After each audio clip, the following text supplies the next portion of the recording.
Jessica Bakery, quality is our recipe. Who doesn't know bread? Bread is one of the foods that we often encounter in everyday life. Bread is famous for its practicality, as well as bread of course can make you full longer. In our country, Indonesia, we often use bread to block our stomachs when we are hungry. In addition, also for breakfast or snacks when relaxing.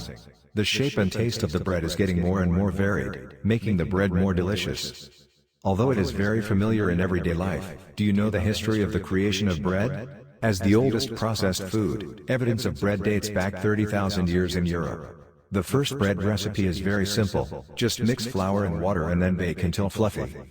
Evidence that bread is the world's oldest food is found in flour residues on the surface of rocks used to pound food 30,000 years ago.